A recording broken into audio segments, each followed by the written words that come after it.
So I'm Joe Miller, and we're here at Cardiology Napa Valley 2018, and I have Chuck Ballard with me, who is our expert on closing patent foramen ovales, which obviously has had lots of controversies. So what are the sort of top take-home points you would tell us? Sure. Who, when? Sure. So closure of patent foramen ovale, the who is from trials, anybody between the age of 18 and 60 who has a stroke. Pretty unusual population to have a stroke. Next would be in that population, those people who with our testing, which is fortunately in our system and others become routine, which is we're going to get an echo on you if you're under an age where you should have a stroke, and we'll check for that. That echo includes what's called a bubble study. So if we see flow going across in that age population, we should strongly consider that it is a PFO, patent foramen ovale, and that we should close it.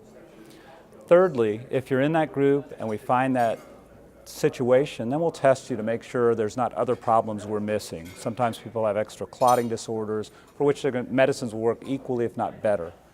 And then finally, if you are that group of patients with that kind of problem, what we try and do is then filter through the system to people like myself who manage those patients for a system so that we have, in relatively infrequent device use, frequent use by an operator so that they have good experience, expertise, and then ability to both tell the patient what we can do for them and how we can get it done.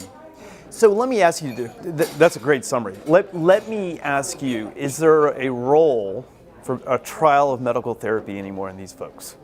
The simple answer is yes, but the qualified answer is I think we as a community, whether cardiologists, whether interventional cardiologists who close these or not, have become convinced enough that the safety is great enough that we should consider it the right therapy for the right patient and not necessarily think that medical therapy is an alternative that we should just blindly to go through. So I would say that as a heart team, and that heart team will be a neurologist and a cardiologist, ought to see every one of those patients because they've had a stroke at a young age, hopefully not debilitating, and if so, we sure don't want them to have a debilitating stroke. So that heart team can decide that. Yeah. Well, Chuck, thank you once again, and Sure. That was a great summary. Sure.